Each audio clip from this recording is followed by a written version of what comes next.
Evening, I'm Stella Cement. I'm the Independent Police Monitor, and I'm joined tonight with two deputy chiefs from the NOPD, Chief Gernon and Chief Dupree. And we're going to start our public forum on the bias-free policing chapters of the consent decree. We will try to check in on our live stream to see if there's any comments or questions that are put in.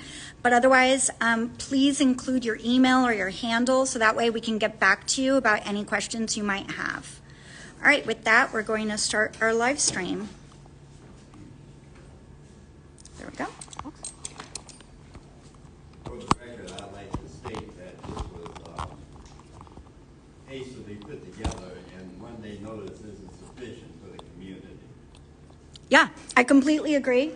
So I might repeat some of the things that are said just to make sure that it's captured on this side where the live stream is, and we might try to even move it closer.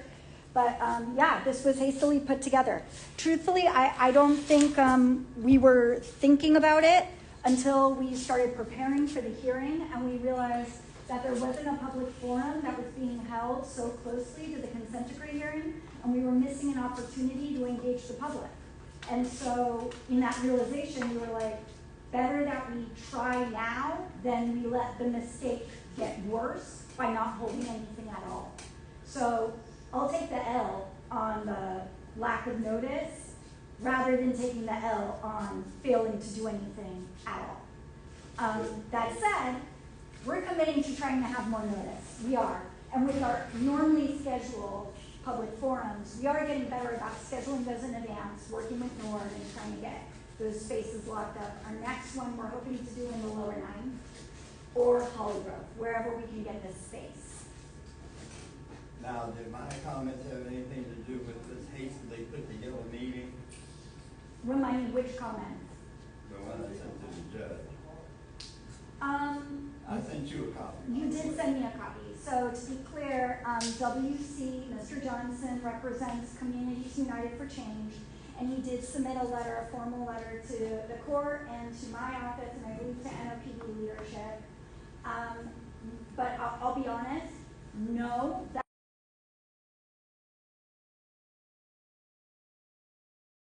time to the public in a court hearing and then walk away. And we wanted to give more spaces to be able to have conversations about the bias-free policing chapters, about race, about policing, about a potential sustainment finding for the court, and about the next phase of the NOPD, and continue to engage the community on that.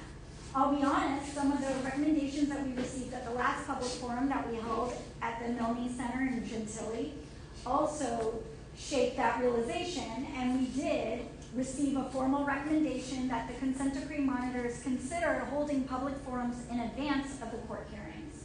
So that way they hold a public hearing and then a couple days later do the court hearing. And then at that court hearing, they're able to relay in front of the public everything that was received at the public forum that was held days earlier, instead of the traditional model, which has been to have the court hearing, then do a public forum to explain everything that happened in court. And then that causes a delay in the ability for the public to then provide feedback to the federal monitors and get that feedback to the court, and then for the court to repeat it back to the public at a future hearing. So we received that recommendation, we gave that recommendation to the federal monitors, and we were hoping that something would be able to happen on that front, but it just was not enough time. I don't know if it's time for this one, but they're supposed to be, from the federal monitors, they're supposed to be quarterly meetings. Are they actually holding those quarterly meetings? So the question is, are they actually holding quarterly meetings, the federal monitors? They're holding the court hearings, and then I believe that they're going to try to hold public forums. But I don't believe those have happened quarterly yet. They did join our public forum that we had uptown in February, and so that was the first quarter. So you could say that counts as quarter one, and now we're in quarter two.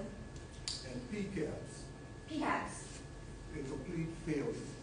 Okay, PCAP's a complete failure, and I'm going to add question mark. So we can discuss that. Before you move on to that. Yeah. we've been waiting since February for the courts to address the PCAP problem and the problem with the communications to, with, and inclusive of the community. Yeah, so we've been waiting since February for the courts to address PCAPs. I mean, I'm not gonna deny that fact. I would say that was a generous highlighting of PCABs. I think there's people who've been asking for PCABs to come up on the court's agenda far earlier than February. And I would imagine that there's people I talk to in some of the PCABs who would like to see PCABs be a standing agenda item on every court hearing where a PCAB member could provide some type of public update or be engaged or be have the information that they receive at their meetings be reported out by the court. So I'll say that the PCABs come on in and please help yourself to food. Help yourself to food back there, and then water and then. And I think the court is working on it. I definitely think, and I don't want to speak for the court, and I don't want to speak for the federal monitors, but I will say that there has been times where it feels like maybe we want to solve a problem before we have the court hearing on it, or we want to do some on the ground work before we have the court hearing on it. And so maybe that's a reason why there hasn't been a court hearing yet, is that they're doing the work on the ground to try to get there. So then how can the court and the consent decree monitors even consider a sustainment process when the public has been totally ignored, our input has totally been ignored as well, and we as a community are not on the same page with the consent decree monitors or the judge? So how can we enter sustainment if we're not in agreement with the judge or with the federal monitors? I would say that's very important. We should all be on the same page. I would also say, it's not streaming? Sorry, 1 second. It's not live, though. It's live. Yeah. They said they can't see it. Who can't see it? Oh, what's her name? That sits out there with my federal monitor. Oh, Ashley? Yeah. Yeah, somebody's joined. Okay. I don't know. Maybe have her refresh it.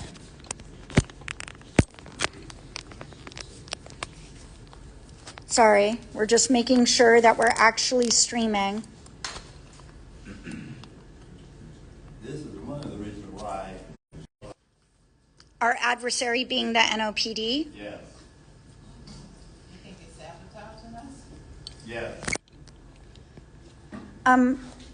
Is the Wi-Fi here the same as the Wi-Fi? All right. Hopefully that solved our streaming problem. I hope. I'm sorry that I'm shaking this camera so much. Whoever's watching this is probably getting vertigo, but here we go. All right. So WC, Mr. Johnson, you've raised a lot of questions. Let's go back to the question you were asking, which is, how can we move on to sustainment if we're not on the same page? I would say, I would remind everyone in this room, the federal judge is for the consent decree. The federal monitors are for the consent decree. The people in this room, we're staying. We're the ones that have to be on the same page. The people in this room have to be on the same page. And so it is important that we're in agreement with the federal judge. And I would say that she is working very hard to try to ensure that the needs of the community are being fulfilled with how the consent decree is being implemented. She views this as her legacy, as something that she's, contributing with the community to build. But at the end of the day, truthfully, if you feel out of alignment with the judge, that relationship is not forever. That's not a relationship that is going to continue beyond the sustainment period once we reach full and effective compliance with the consent decree. Judge Morgan's contribution will eventually end. And then the work is going to continue with the people in this room. The work is going to continue with the community, the NOPD, my office, the city council, your mayor, with everybody. We continue that work. I mean, I can't stress enough, the consent decree is not meant to be our constitution that we then carry for all time. It's a document that was meant to repair wrongs that were identified by the Department of Justice in 2011. We've identified new wrongs. We've also progressed past some of the wrongs that were identified in 2011. And we're now in new territory that was never anticipated by a consent decree that was written over 10 years ago. We have different technology, we have different policing tactics, we have different expectations for how we police and how we should police. Our communities have changed, where residents live have changed, our demographics have changed. So our policing priorities have to mirror those changes. And the consent decree is frozen in time, and that time was the time that it was written. So yes, it's important that we're in alignment with those things. It is very important that we're in alignment with those things. But I will remind you that the work continues beyond those people and those relationships, and I wouldn't let whatever feelings you might have about those people and those relationships cloud what we need to do next. In response to the consent decree being the Constitution, let me remind you that the Constitution was supposed to protect black people Yeah, many, many years ago when it did not. yeah. What I am fighting for is the consent decree being an instrument that is recognized by the judge, by the court, by NOPD, by your office, to shepherd us through these hard times, but with the model of the consent decree being the cornerstone for bringing us to where we need to get. And my contention is, and the community's contention is, the judge is not allowing that to happen. Okay, well, I'm not going to speak on that point because I can't speak for Judge Morgan. All I can do is speak for my office and say that we want the consent decree and the spirit of the consent decree to be so interwoven into everything that we know policing to be that it would be impossible to remove it without dismantling the NOPD as we know it. That's how embedded we want the consent decree and the spirit of the consent decree to be in the NOPD. And there's going to be people that are going to disagree with me forever, but we're getting there. We are. The consent decree is so deeply woven into every policy that's written, every training that's conducted, every expert that they bring in to be able to advise on the audits that are being conducted. Every audit question is constructed around consent decree chapters and consent decree language. Everything that's happening, the way misconduct investigations are done, force investigations are done, photo lineups are done, it's all built around the consent decree. Now, fair is fair. Community engagement is weak. It's weak. That's the part of the consent decree that isn't working. That's the part that isn't embedded, and I just don't think you can deny that for her. Yeah. I don't know if this is the venue to say this, but the other day was my second time going to a hearing. I was appalled at the first one. Okay. When they were talking about the bias. I could have went through the roof when it was only about Asians, Hispanics, and the gay community. And when I saw that, I'm like, okay, but it was the black community that were Put it in place. right. Yeah. It was the black community that were killed and maimed, Right. head chopped off, and got the consent decree. Yeah. I wanted to go through the floor when they were talking about how interwoven in the gay community when they have the rainbow fleur-de-lis on the street. And I was hoping that the judge heard me, what about the red, black, and green, the colors of liberation as a fleur-de-lis on the street? Yes. And when they had the police officers had the badge, the rainbow badge, what about the red, black, and green badge in honor of black folk? Yeah. To me, everything is not us. And when you said people of color, BS. We want black people to be acknowledged, not under a category people of color, because it was the black people who were, like I said, maimed and murdered, that got this consent decree. Put in place. And when people say it needs to go away, I always ask, well, did they ask Dr. Madison and the Madison family? Right. Did they ask the Brissett family who lost a loved one, and then the ones that they didn't kill, they were shot up? Mhm. So, and another thing I noticed, I'm like, who's speaking for us? Because when the federal monitor got up and said, well, everything's fine, it was like everything's hunky-dory when it's not. We're not at the table talking about what our concerns are. Exactly. So it's like the police and the federal monitor, they're in cahoots together. Exactly. Now see this, the other day, yesterday, what day was that? Yesterday, day before yesterday. Yesterday. Everybody was just kikiing and everything was fine, and I'm like, what the heck? Yeah. And then the presenter, what was his name? Seagrave. He kept contradicting himself in his presentation. And I'm like, oh, I don't know, I'm gonna probably have to go, be thrown up out of here. I just couldn't take no more. Okay. All right, well, It just doesn't seem like anybody is there speaking for the community. And it's always that way. There's no one there speaking up for the black community. Now, I'm going to ask you. okay, The black community made your office possible. right. So, where is your office with where this consent decree is right now concerning black people in New Orleans? I mean, nowhere that matters from what I've seen. I mean, we've had consent decree meeting after consent decree meeting, but every time the judge has asked Stella to speak up, we haven't seen Stella speak up at all. And that's, supposedly the monitor is supposed to have communication with us. They don't at all. I don't know who Ashley Burns is. She's some doctor. If the consent decree monitor speaks to us, we're talking to either Jonathan or David.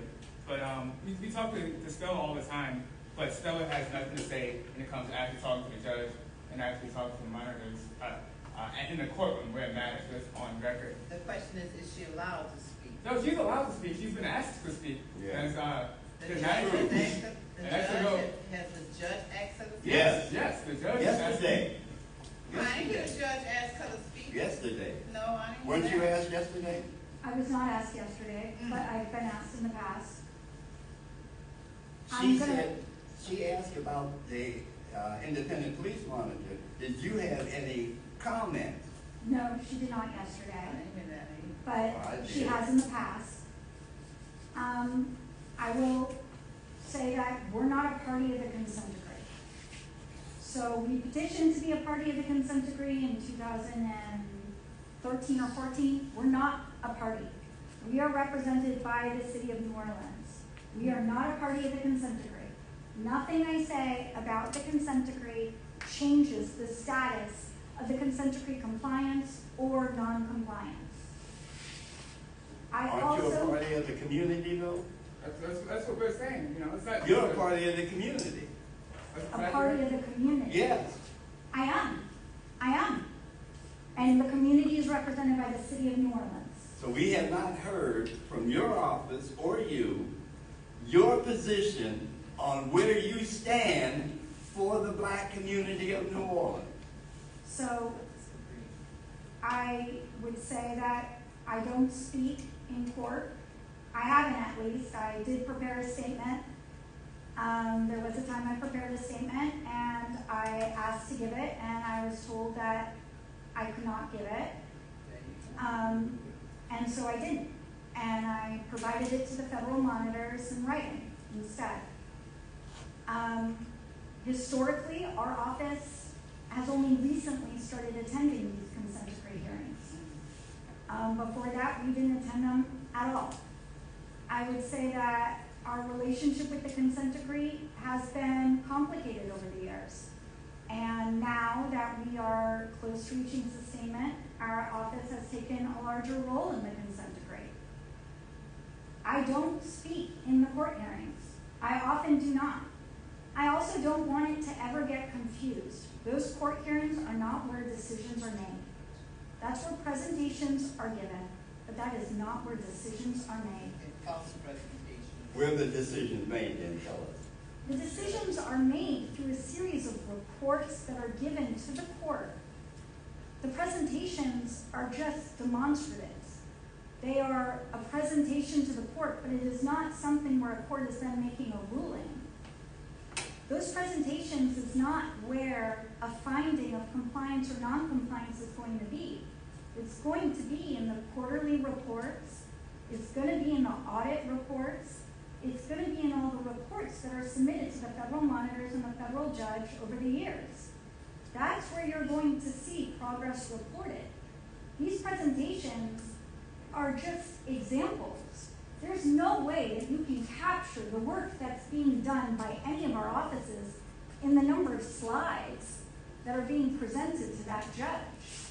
But if that's all she has to go on. She is not only going on those presentations, is what I'm trying to say. And what I'm saying, though, Stella, is that she's being fed a line of BS. Yes. And you have the federal monitor who's going along with it and giving kudos, tapping them on the back. And so there again, they're supporting each other, and we're not getting to the table. Right. Now, the judge is supposed to be the trier of fact, Yes. but she is not trying the facts that are presented to her. She is accepting them on face value and moving from there, and that is a problem. We should have a voice in the progress being made. If there's progress made, if it's not being put, our opinion should count. And it shouldn't be filtered. We, the community should be able to talk directly to NOPD, but even policy change or policy concerns. And I know there's supposed to be a period where when you're implementing policy and discussing policy, where you do have some input, but that information is not readily available. You have to go get it. You have to look for it. Oh, my apologies for that. Yeah, on our website we have an email that if you have any feedback on any policies at all, you email us, and then we will look at it. If you look at the drone, remember the drone policy discussions? Right. Yes. We got like over 200 or something emails from the public. And there were some really good ideas that we incorporated into that policy development. And we have a schedule online of when we're going to look at the policies. So we look at the policies every month. We look at about a dozen or so, and that allows us to get through all of them every week, right? But we encourage you to either email us before they come up on the schedule, or if you see something that's a problem, email us out of turn. It doesn't matter to us, and then we can incorporate that into the policy discussion. So that there's the mechanism. I emailed this to you. Are you familiar with this? This is what I sent the judge. Are you familiar with this? I don't know what you're waiting, but I don't know if I've got an email from you, Mr. Johnson. No, I sent it to the chief of New Orleans Police Department. So I'm sure you should have access to it. She didn't share it with me, but I'm happy to give you my email if you want to send me stuff too. Yeah, I'm very happy to do that. That'll be fine. Yeah, I got cards. I'll So- grab them. Mr. Parker, why don't you make your point, and then I have a question for the group. Go ahead, Vic, because what I'm gonna talk about is, ask a question about, or make a statement about, Okay. is the two biased police presentations that we had. Yeah. Okay. So go ahead, my dear. So, a lot of different points have been brought up. I think some stuff, I'll clarify some stuff and then we'll pose a question. The first thing is, and I realize I never introduced them. We have some officers from PID in the back. They're here for if we want to share any accounts of officer misconduct. They're here to be able to cut numbers on the spot. So I wanted, this was an idea of Chief Thurman to make sure that we could write there if there was any accounts of anything that was alarming. If someone wanted to have a number cut, we don't have to take any time, just do it right now. Now, the other thing I wanted to bring up is this question of how we talk about the Black community, how we're talking about the Black community, how we're including the Black community in the work that's being done with the consent decree. So the consent decree is basically our contract that we're trying to see executed through very specific actions. So if you were to read the consent decree, specifically the chapter on bias-free policing, you'll see what it includes and what it doesn't include. There's not a lot of information in the consent decree about bias-free policing, and it does not specifically state Black people. It states discriminatory policing. Now, we know Black people to be, the Black community to be what is being discussed, but we know that to be because of the DOJ's report that was published in 2011. But I do think it's important to highlight that even the DOJ's report never just said Black. They always couched it in the LGBTQ community, in the minority community, and they also brought up sex workers. They highlighted those communities as vulnerable communities to bad policing, vulnerable communities to targeted policing, profile policing, biased policing, discriminatory policing, or just plain harassment, brutalization, all of the above. But they highlighted all of those communities. So again, when we're talking about executing the contractual language of the consent decree, that's why we're talking about other communities other than just the African American. I didn't hear Black at the last hearing. So at the last hearing is where we talked about, where NOPD talked about And the race. presentation I was given yesterday, when they talked about Black, Yeah. he kept contradicting himself. And I'm like, you know, oh, it's going down, it's this, that. But Black people are the ones that's still in the jails. Yes. You want to talk about a contradiction? Why are you talking about minorities? Well, when I'm talking about Black in this city, I don't see any minority. Black people aren't a minority in New Orleans, and it has That's to be right, there's a very majority. You know, so Exactly. everything the language I'm itself. specifically talking about Black people. I'm tired of us being marginalized, I'm tired of us being scooped up with everybody else, but it's mostly us Yeah. And, that's getting the hit. and I agree with you. And that's why at the last hearing, you were very specific about that. I wrote your exact words down. We sent those recommendations to the chief, and the chief did say the Black community. She said African American, and she said the language that was recommended at that forum. She owned the very brutal and racist policing that occurred. And she said there's people in the community that aren't even here anymore because of what our We police don't care about officers the did. language. What does that mean if the youth support is still 90% against Black people? Like literally, what does that mean to any of the people sitting here? The language might matter to your professional careers, but it might matter to create an air of professionality around it. But brutality against Black people is brutality against Black people. It's a straight against Black people, no matter how you cut it, because the numbers are the numbers are.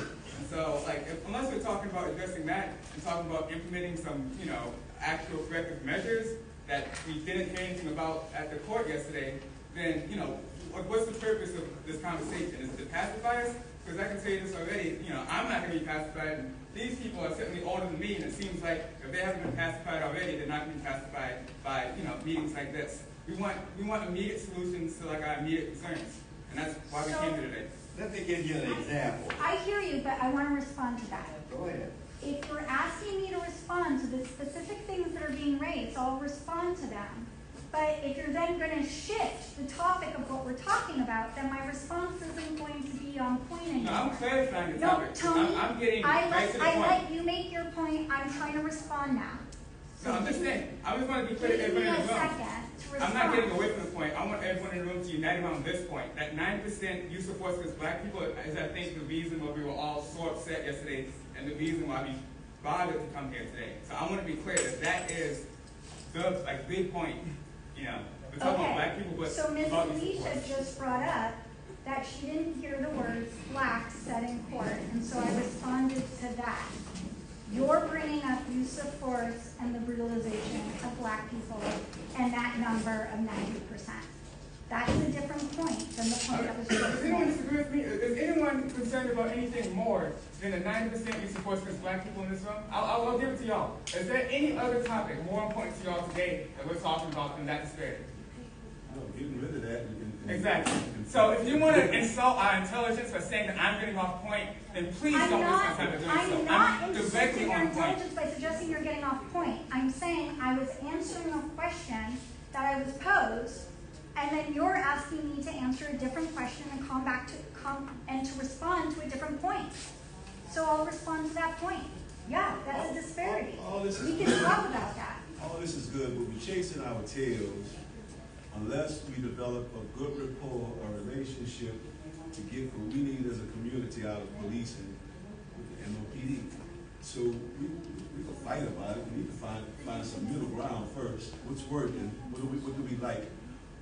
What do we want to improve upon? There was a period in the city where NOPD was putting in a really good effort. There was a PALS program, Police Athletic League. I don't know who was here back then. They were still knocking us in the head, Right, taking us to jail. but making progress. I don't call that progress. You had the mentioned the urban squad.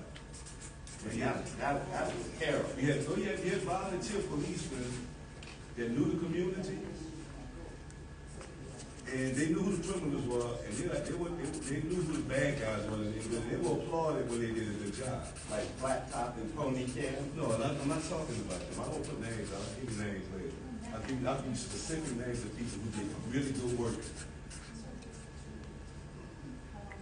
We need to find out if there were any best practices, how to improve on those, take these trouble areas that we know exist, improve on those. But us screaming about what color somebody is when the police is beating them now, whether they're gay or not, or half black, half Asian, statistics and all this stuff, that's not real life. If we're gonna make this police department work for us, there's things that they need to listen to from us. Talking to the judge is not gonna give us that. There's some relationships that need to be cultivated in me. I mean, there's police officers on this job. And one of those relationships is with the judge. Okay, well then The let's talk about judge that. is not gonna be a part of. Let's talk about that. Let's talk about what relationship do you want to have with the judge? What type of contact do you want to have with the judge? We want her to be the trier of fact and not a partner to the NOPD. So what does that look like to you? Like, what am I asking for? Am I asking for her to attend the public hearing? Am I asking for you to be able to speak in open court? Am I Yes, asking? that's definitely, yes. Okay, so both of those things. Yes. Okay? We the public have things that can help the NOPD, but they have to listen. Okay, so what does listening look like to you? Does that mean that we return to community surveys? Does that mean that, like, what is listening? Can you give me an action item I can move on?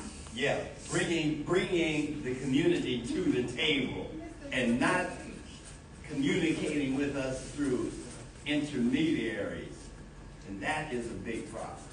Okay, so you have a problem with the gatekeepers? Yes, Okay. definitely. Okay.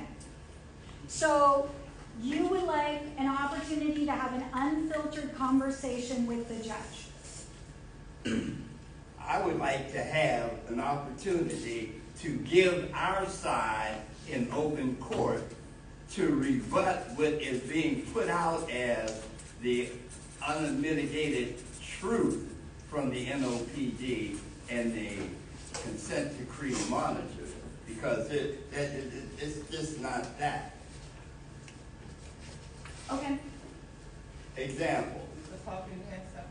yesterday they pointed out about Mardi Gras The federal monitors, And, yes. and how many people were found with concealed weapons?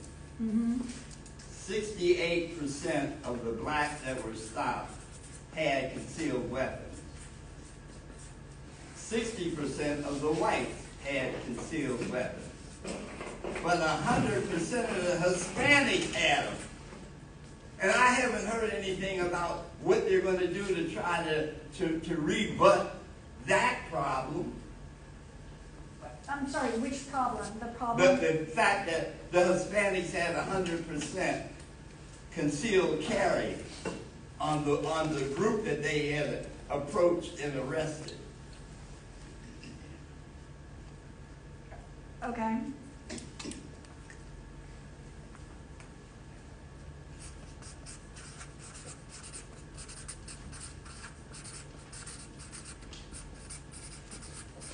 I mean, with those figures, if we're not strapped, we're in trouble. We're at a disadvantage.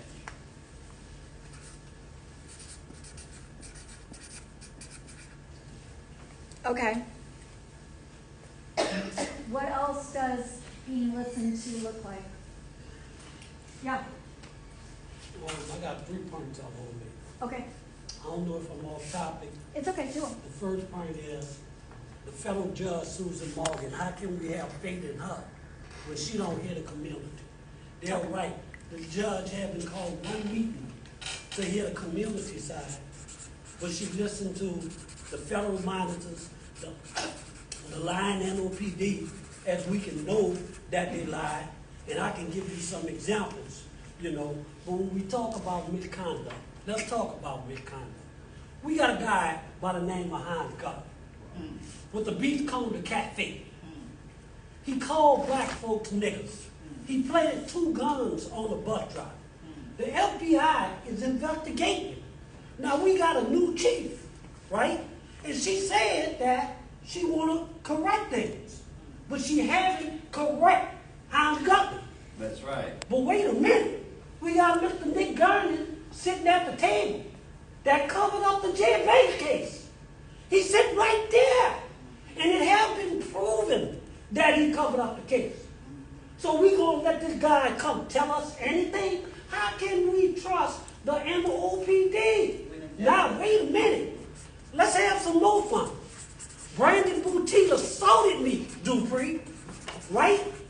And you a good guy. I'm going to tell you, this guy here, he should be the chief. Because he don't play no games. He don't sugarcoat. You can call him any time.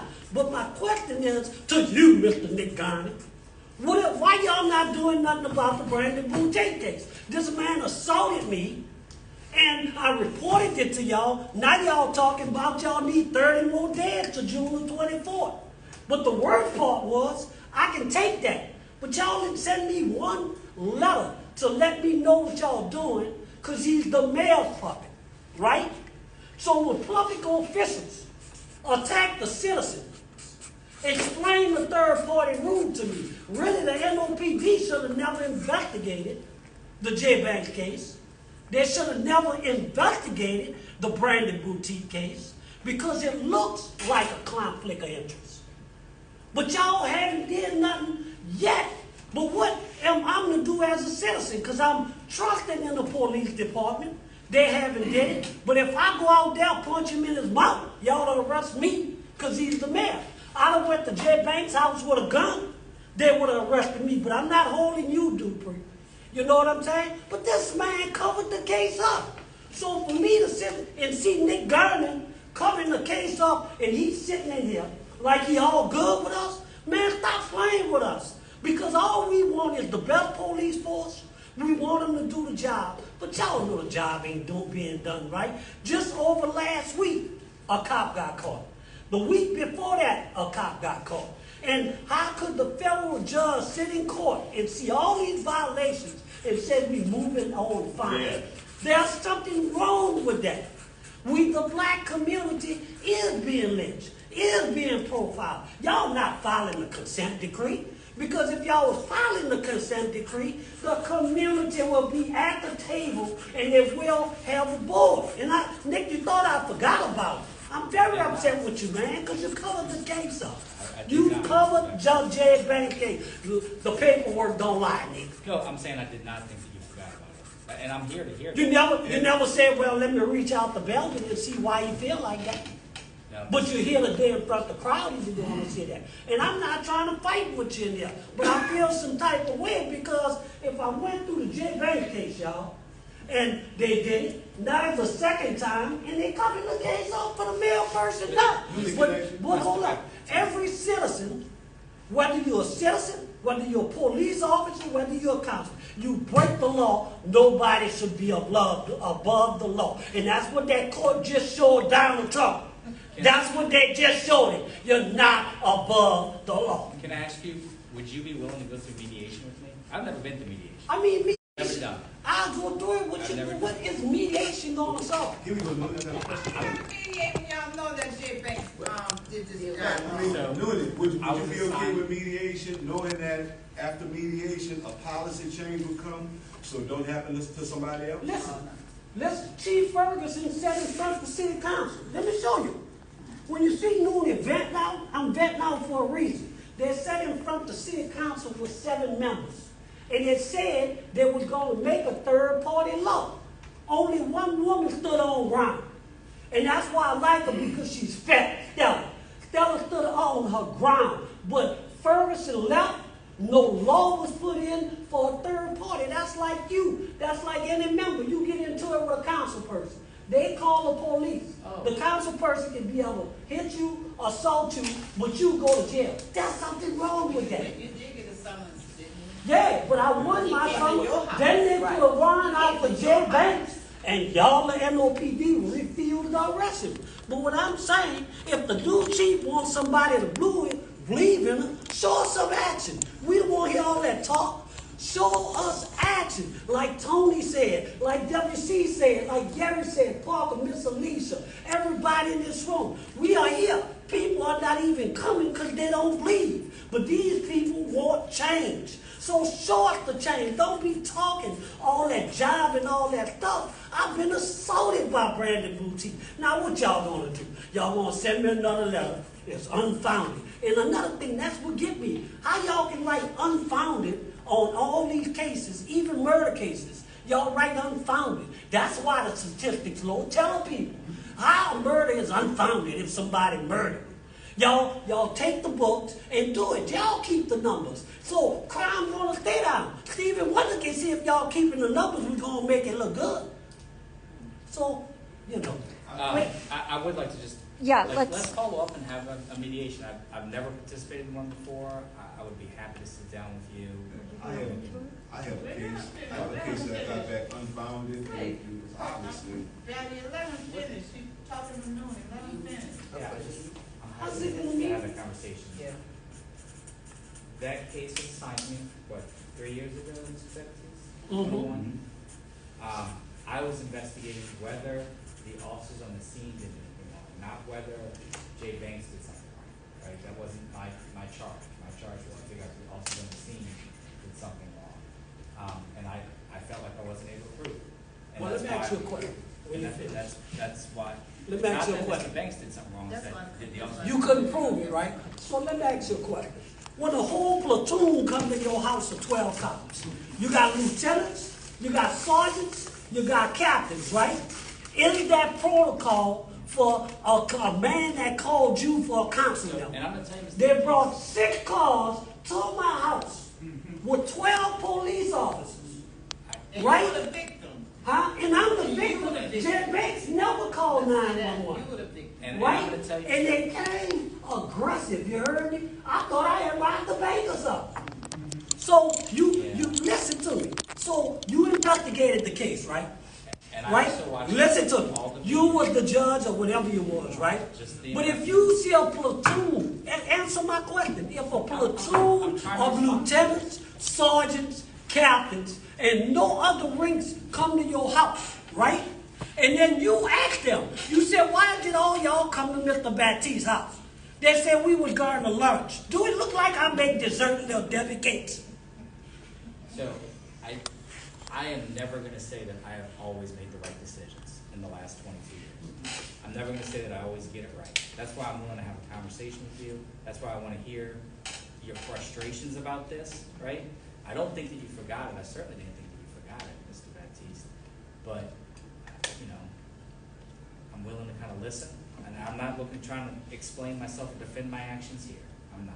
Because there's nothing to say that I didn't maybe make a mistake. And I'm not saying you didn't, but you never owned up to the mistake. Yeah. Or the department never owned up to the So, and mistake. I wouldn't Because mind. if y'all promise a man that y'all gonna change a policy, and y'all didn't change the policy, that shows the man y'all didn't give a care. So I don't want our discussion to dominate these folks' time. But It's not Do we dominating. have PID here? This is perfect. Is PID here? That's the part of the problem. Question, PID, he wants to do, mediation. If you agree to a mediation, what rights are you giving up as the complainant?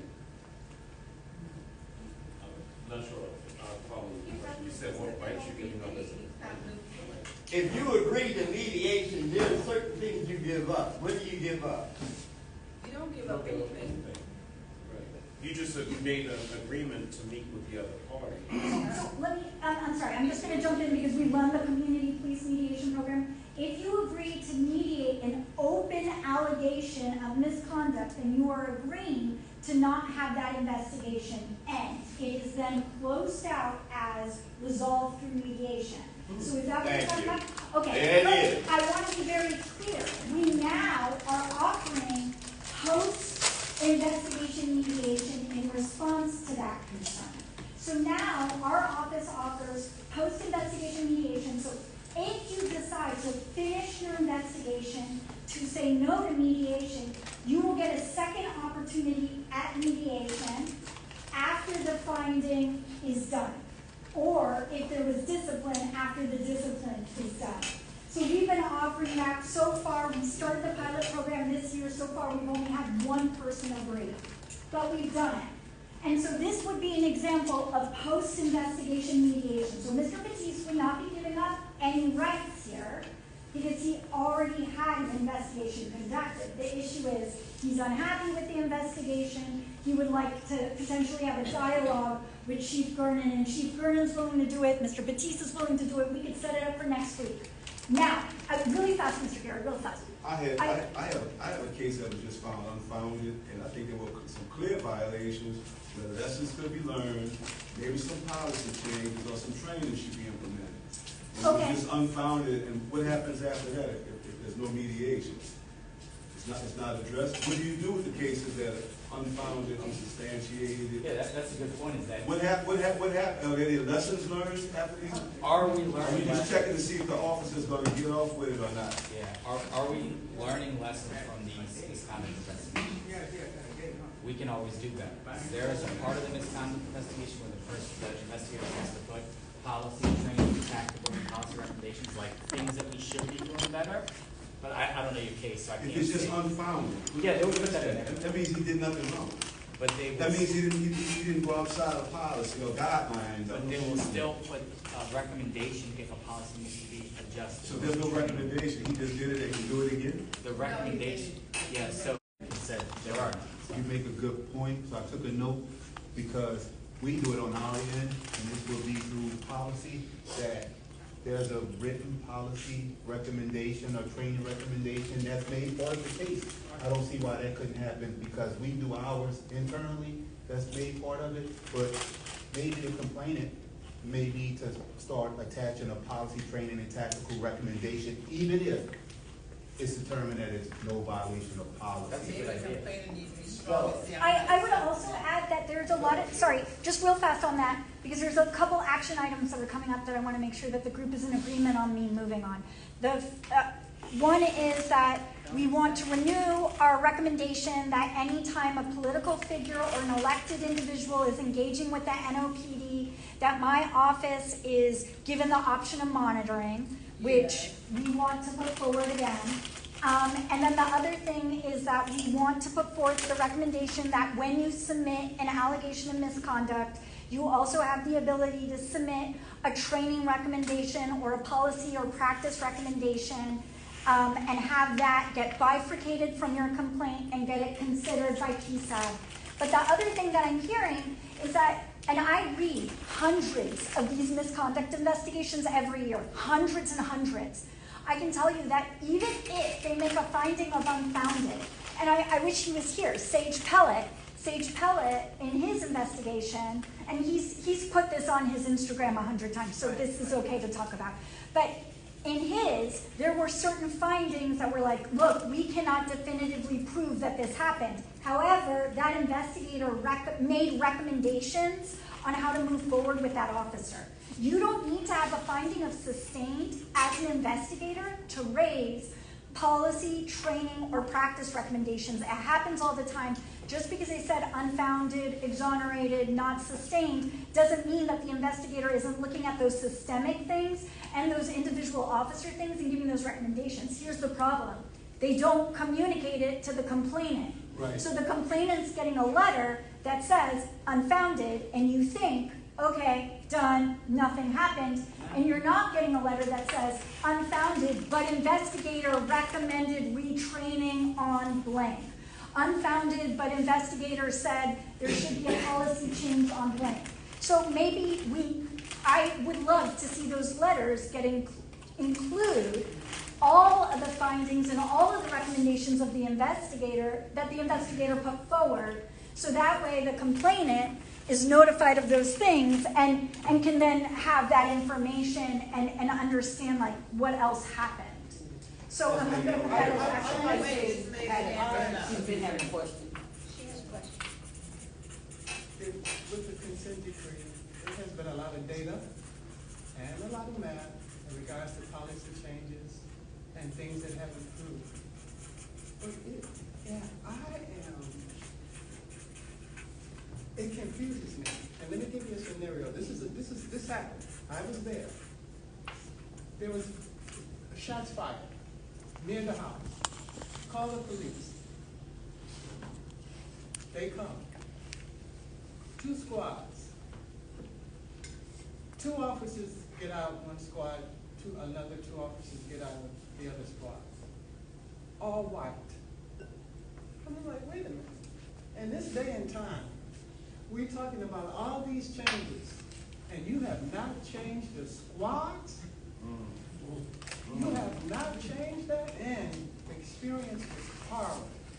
Now, you see this gray hair? The other woman is older than I am. We made this call. We come to the gate, we tell them what's happening. They were rude. They asked for her ID and my ID and took a picture of it. I'm like, wait a minute. That's intimidation. First of all, it happened down the street. We're just making a call. We're concerned. They were very rude to us. The other 2 officers were standing in the back talking with each other. It was 2 women in 1 squad and 2 men on the other squad, but all white. Now, again, it behooves me to have that, to not have changed something that's basic in a black community of 4 officers, white officers coming to our house. Why have not you changed those squads? Why have not you mixed up those squads? It would be, That doesn't make any sense. it would, the department, can't make no apologies for it. Hold on, let me finish. Not only, I'm not asking for an excuse. I don't need that, and it means nothing. What I would like to see is that change, and that should be part, I don't know your name, that, in terms of the monitoring, that should be part of the policy. Because it's uncomfortable seeing them come like that, after all of that we have done and the relationships that we have with police officers, to still see that type of response. Yes. And then there were others here. Yeah, that's it. So that's. Now, I was actually, without going, I wouldn't know it, but what I was just gonna say is that, it could be many factors, but if the officers were rude, offline, PIB is here, and we mean what we said, we'll get to the bottom of it. Every officer that responds to a call for service wears a body-worn camera. So we can start the fact-finding phase tonight, offline, and that's why they're here. Please. It seems like it was a natural reaction. This is an after effect that you say, this happened, so go ahead and do this.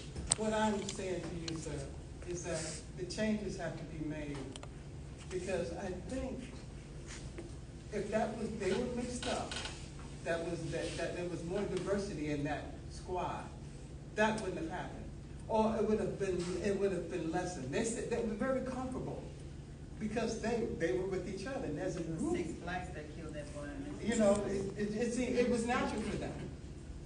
The color is So blue. yeah, it was natural, and so it is. I think it is almost mandatory.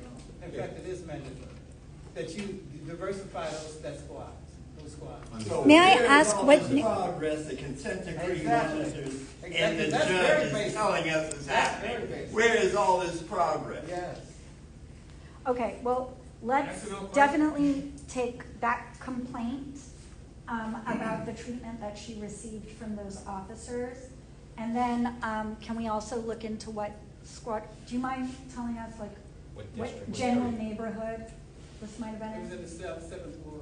South 71? Okay, so if we can take that complaint tonight about But how. this one doesn't make what ward it is. This is not, whether you just have all white officers, a lot of all white squads in one ward and not in another. No, Yeah. well, we wanna know what squad that is so we Yeah, can look into That that. was so disrespectful. Yeah. So look, All right. And also- But I'm going to say this, the most important thing, again, is to again, diversify those squads.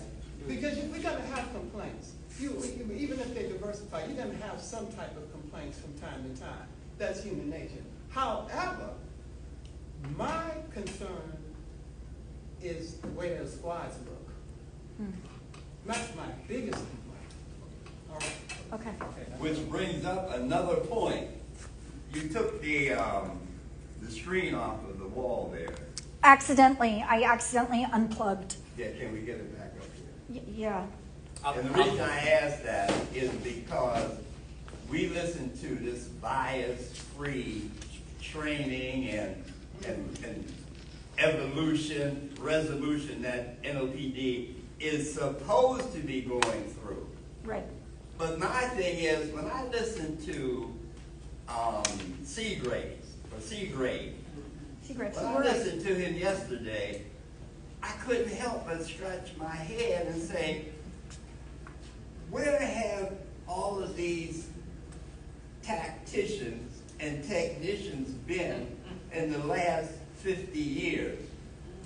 Because in the 60s and 70s, it was well established that white tacticians cannot get proper data from black communities because they have no understanding of what is happening and going on. He gave us a litany of things that were just I don't know, they're general.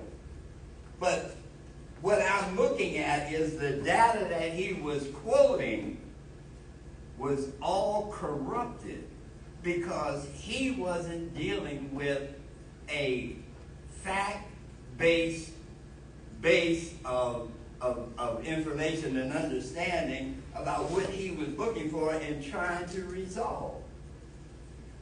Where are the black data takers in the NOPD? Why don't they consult with them? You had two whites from one from some university, and they're going to give us their historic view of what is going on when we need somebody with a historic view that can relate to our problem. Okay. Do you want to have more information about their backgrounds or no? I want to see more black tacticians and data personnel in the NOPD than we always see in these white folks. Okay. I will just note that in the case of Dr. Ross, he was the expert that was identified by the Department of Justice. I will say that. Dr. Ross You said got speak nothing. for us, I don't care how much Right. money they give him. You got data, In our community. numbers, statistics, percentages being spit out, and nobody talking about to the black community saying, does this relate to our real life? Right. It looks good on paper, on slideshows and graphs and charts, and the PowerPoints are beautiful. But if you don't come to where we live and ask, hey, is this accurate? Do you feel like this is a good representation? That's good. That's for the judge. Yeah. Dr. Penny? So, Yeah. Dr. Dr. Penny. Penny? Okay. So you would like to see the Silently, utilization you can throw of silently in there too. local black data Yes. historian experts. Johnny has it, he's at Dillard. Okay. I think that in order to understand the black community, you need to have lived in it or lived with us because, you know, Right. all races are mixing together in communities, but if you're not involved in the community and talking to the people of the community and attending, those people never attended one of your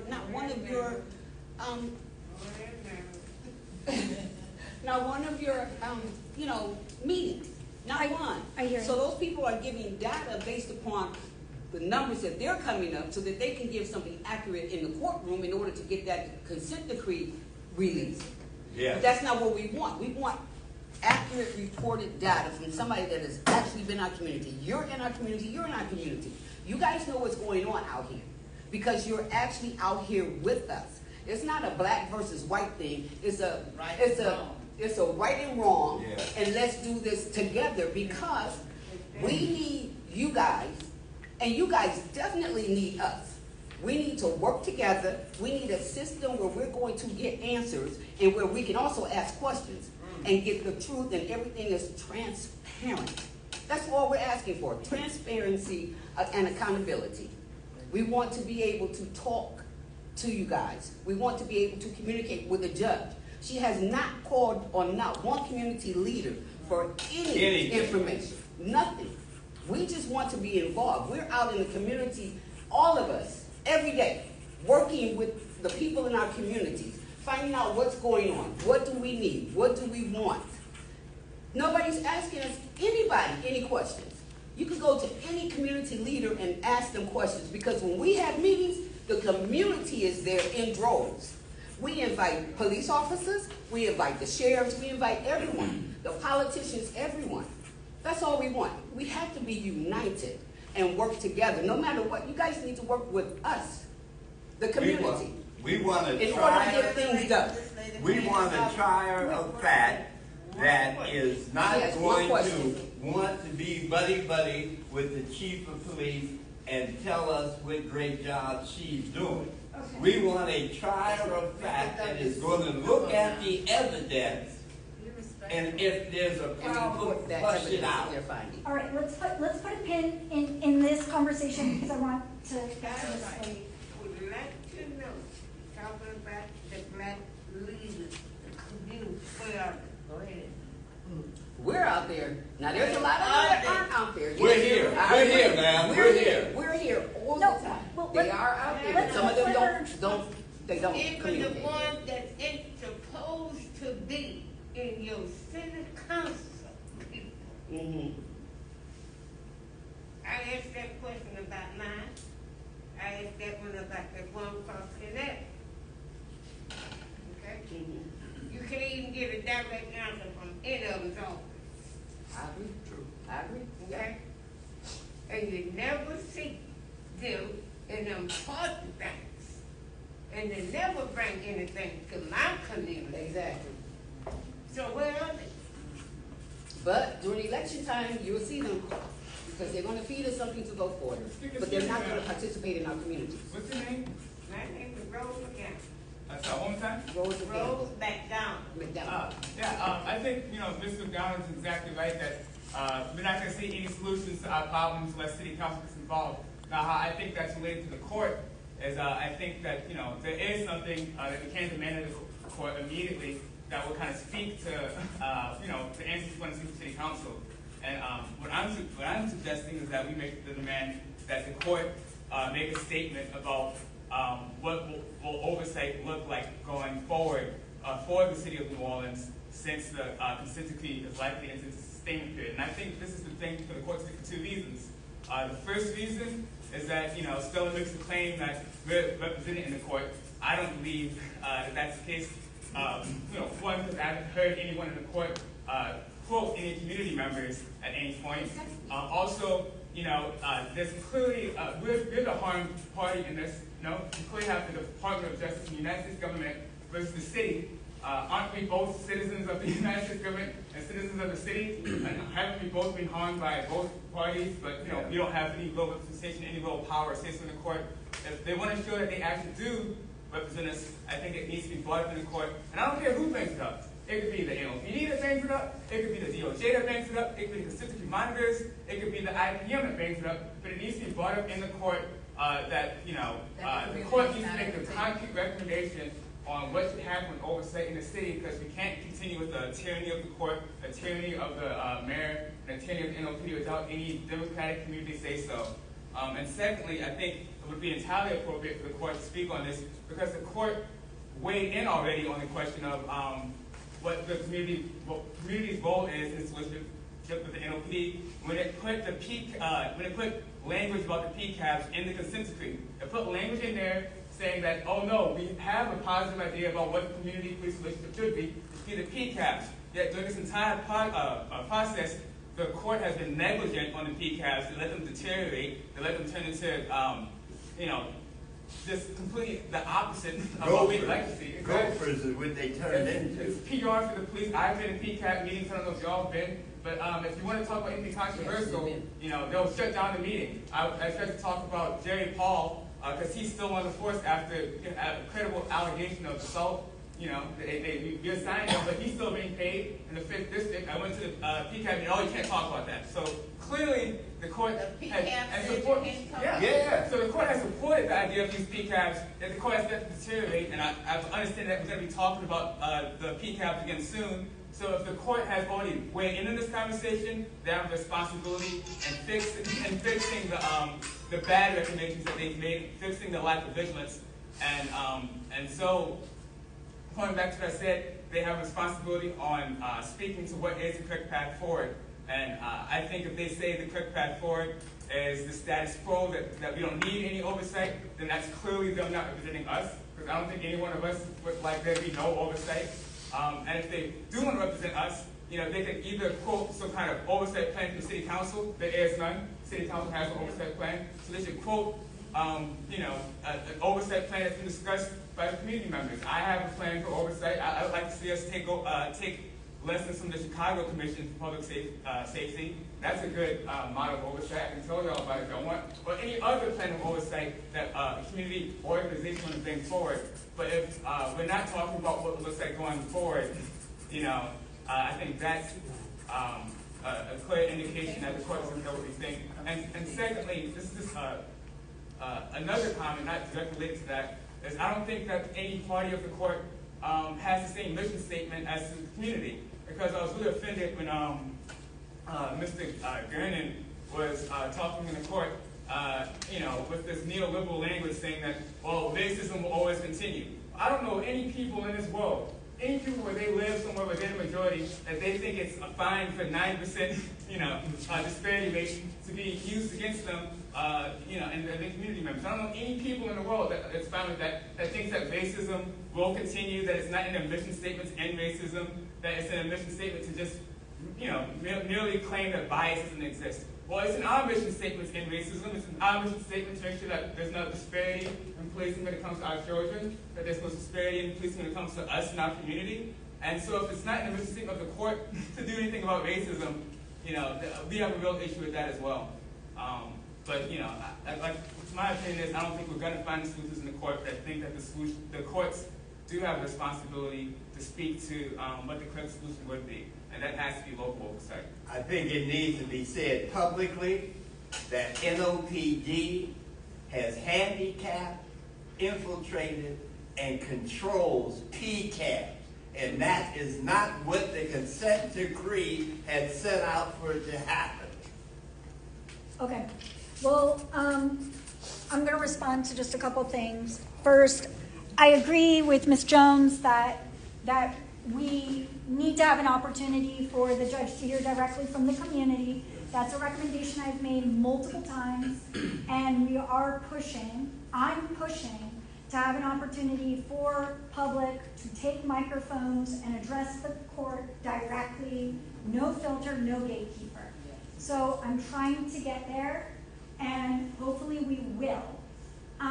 Even if we don't, I'm always going to say, please send the letters, please send the emails, please communicate through the conduits that do exist, even though I'm hearing overwhelmingly that they're unsatisfactory.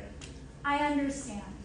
I am not going to stand up here and say that the city being a party of the consent decree means that New Orleanians are represented. My office has always had the strong position that there needed to be separate parties to represent the community and local oversight. That was shut down. So all I was relaying was a historical, legal finding that occurred. Mr. Johnson also filed to be a party in the consent decree, and that was shut down. So all I'm doing is repeating the findings that happened. Who shut it down? The court found, the court The issued judge. rulings that Susie we were Morgan shut represented it by down. the city. But in all fairness, I also will say PANO and FOP both filed motions, To shut it down. and she said no, they were represented by the city of New Orleans. So her perspective was the city of New Orleans as a party represented police officers and the city of New community Orleans members and recognizes local PANO? oversight. Sorry? The city of New Orleans recognizes PANO? Well, yeah, it's Yeah, a police they association. do. They're not But a we union. have more than one They're not police a union. association. They That's don't have a union. contract. No, they're not unions. They're police associations. Police associations. They're not unions. They don't have collective bargaining. They're not unions. They're police associations. Some of them are members of national police unions, FOP. PANO is a union. I don't care how they It's try not a to, union. They don't how have they a try to contract. ice it. Yeah, PANO I is a mean, union. I'm using the technical language. I know you but, are. you I know, you are. like, PANO come is a on. union. The only union that's recognized in the city of New Orleans is the firefighter union. But I That's the agree only with one with a Tony. contract that. That's why I'm saying I'm not PANO disagreeing. shouldn't have They, a they're, higher. treated, they're treated like that, but they're not. I know. That's what I'm saying. And I also will say that I also have been very Where's Bob? vocal Bob, is Bob about in there? BOP. Bob is Yes. not here. Well, BOP didn't file, but BOP is considered a police association, yes. They don't even consider themselves a police association. Okay, well, you And, know. and I want to say to the NOPD, the problem with the consent, the reason the problems have brought the consent decree into being is because NOPD allows PANO to dictate to them and control them. Exactly. And that needs to change. Exactly. It's Okay. PANO, it's FOP, it's the International Chiefs Association, it's probably Noble now. Everybody's got a hand in it, and we have to get PANO is the educated. lead. We have to get PANO educated. is the big voice. We have to get educated on how these police departments are run. The business Not our- communities, the money That's why they. controls the police department. These, what you call it, police foundations. Lawrence Police and Those Justice groups Foundation. are backed mainly by the business community. Money. And roll people. I went down the list So today. I also, so we're getting dangerously close to time. So I want to repeat back some recommendations that I'm hearing. I'm also hearing we need a return of talking to people. We need a return of community surveys. Hit the pavement, don't do phone calls, talk to people in person, do community surveys, talk to organizations that can connect you to a membership or can speak on behalf of their membership. We need a citywide temperature check on where the trust in NOPD is, so that way we at least know if we were to move into sustainment, where our weak spots are, where we need to improve, what is happening, but the point is, we need a community survey again, is what I'm hearing, right? I'm not putting words in anybody's mouth. We need some validation on where we need to go. And we need more of an understanding of what sustainment's gonna look like, what post-sustainment's gonna look like. We need to include city council in that as well, and we need a clear PCAP plan because PCAPs aren't working. I'm hearing those things so But far. no, let's don't get it confused, Stella, because there's a problem when we're beginning to talk about sustainment, and it is premature. Right. We need to talk about why is sustainment premature. So you don't even believe it should be on the table? No, it shouldn't be on the table. No, no. Hell no. They're not there yet. No. The community doesn't have a voice or a stake. I don't think we So can how say could it be on the table? people are representing us and not giving us what we want. We're not being represented at all because, like I said, the federal and the NOPD, they're working in conjunction. They sing the same song. They pat each other back in front of the judge, and she's going all along with it. Oh, that's so nice. Everything's so hunky-dory. I mean, we're talking. We're being represented the same way today that we were represented before the Emancipation Proclamation by the slave owners, the plantation owners. That's what the representation is today, is the same as it was then. Okay. That's correct. So what are some other, like, let's use this last 5 minutes to just make sure that we're looking at my action items. How am I going to report back? Has everybody signed in? Can I send an email to everybody? Is everybody okay? Come up to me privately if you do not want an email from me informing you that I submitted these recommendations, and I will not email you. But if you signed in, I'm going to email you. Wait a minute, this is a public meeting, right? Yes. So we come here knowing that this could be taken out in the wider public. So Yeah. why would we have to, why would anybody be skeptical about Because they may this? have Because some they people may- that they don't may- want it out like that. They may not want. They shouldn't be here then. That's what I'm saying. Straight up. That's They not shouldn't it. be It's like here. hearing from the police department But and you what, have the right and what they don't want, what they Not at a don't want to public do meeting. with us. You still have the right to choose whether or not you want I correspondence meant from her if you want office. the If you email don't from want to me. hear from her, then you say Yeah. no. If you don't want to hear If you from want me, to hear I'm from not her, mad then about you it. gotta go I'll too. post it on my social media, on our social media, which I hope y'all are following. But also, we're trying to get more of a radio presence. We're trying to get all those things. And I want people to know, I brought the recommendation. They are trying to get permission to appear on the radio. But the chief has a standing radio time on WBOK every third week of the month. But I'm trying to get permission for the federal monitors to appear on WBOK as well. So, or some other radio station when they're They're not too plugged busy in. in Indianapolis. How are they gonna do something on a regular basis? I mean, I can't, By phone, there you go. I'm trying to get those things pushed. I'm trying to get, a lot of stuff, I'm trying to get more access to things, and we are having real conversations about changing PCAPs and real conversations about what different forms of civilian oversight could look like. Those conversations are happening. My office, we're small, and I'm trying to do the best I can with communicating that progress out.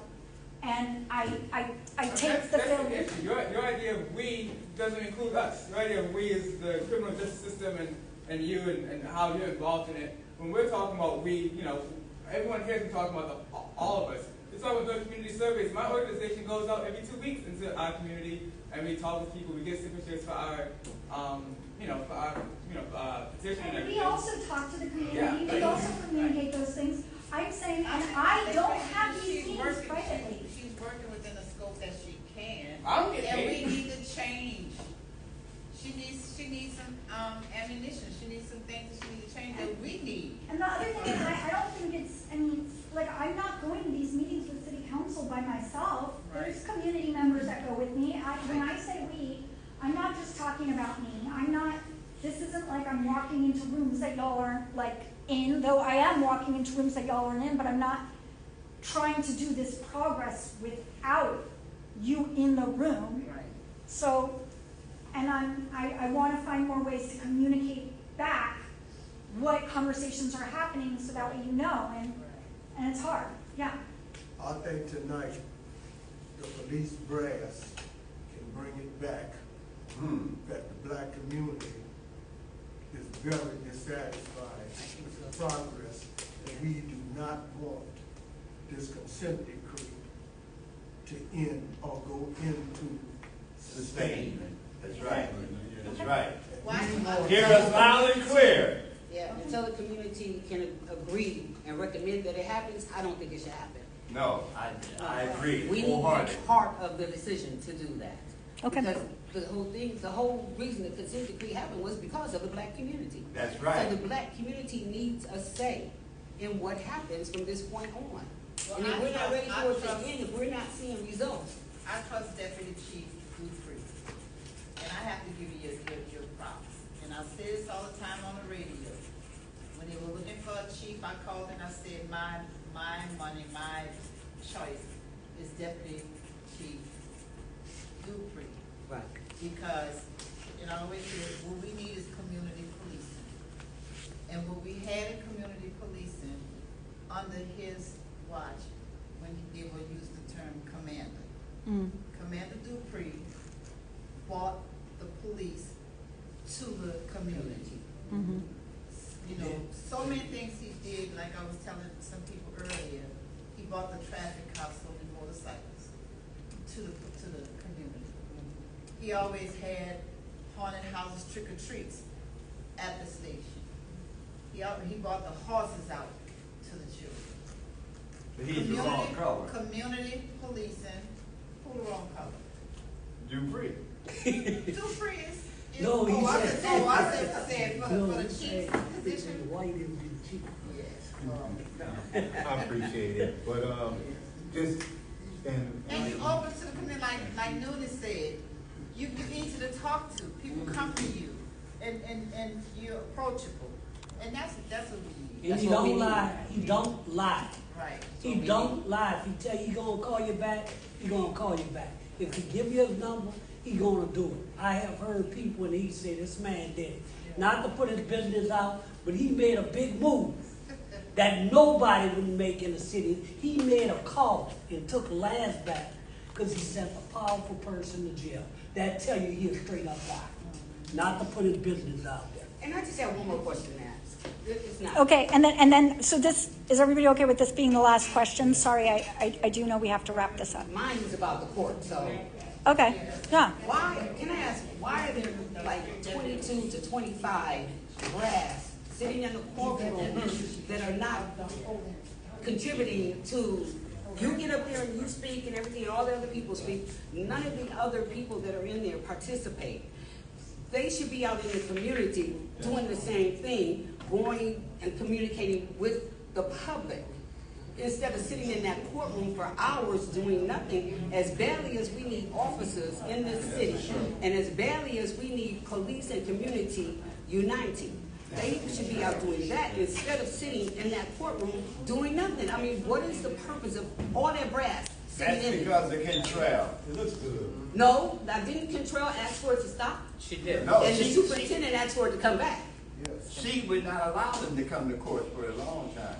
Well, that was the. So now, I mean, I just they want to know come why so they. that Yeah.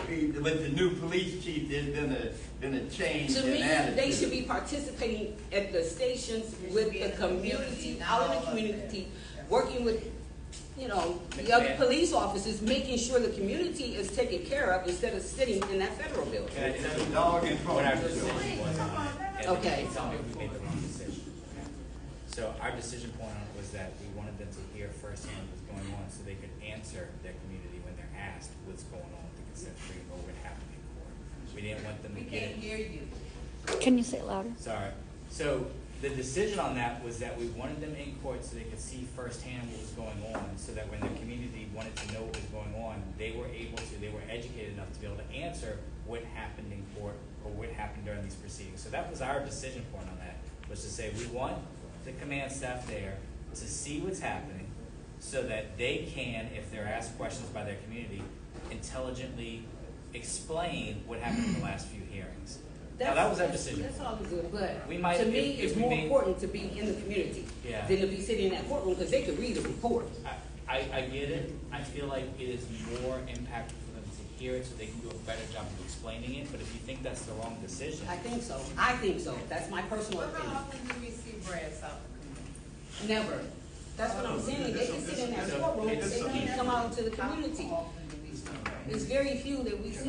yeah, it's about Mainly, the sitting next to you, people see all the time, and there's a couple other first district, you can name the ones that's out there in the community and that communicate with us as community leaders. But then all of them sitting up there, and I sit there, when I'm sitting in that courtroom, I sit there and I'm like, and I'm looking at them, I'm like, what is your purpose? What is your purpose? What is your purpose of even being here? Everything that happens in that courtroom, they can read the transcripts, and not only the transcripts, there's another report that's going to come out as to what happened in that courtroom. When they're sitting behind their desks, they can read that, instead of just sitting there listening and not contributing anything, and definitely not contributing to the community. Okay, that's a good, That's okay. my point. So I do have to end this. I will say, please take as much food as you want. Please take as much food as you want to go. Please make sure you signed in. Please take backpacks, handouts.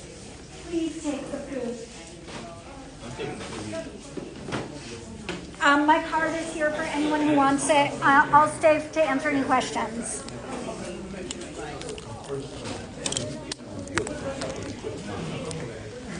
Thank you so much for tuning in to our live feed. We will save this on our page so that way it is available. If you asked a question, we will try to find it in the comments. And please feel free to reach out to our Instagram to request any additional information about anything that was discussed, or if you want to be on the email to see how these recommendations are submitted moving forward, we can make sure we communicate that to you. Thank you so much.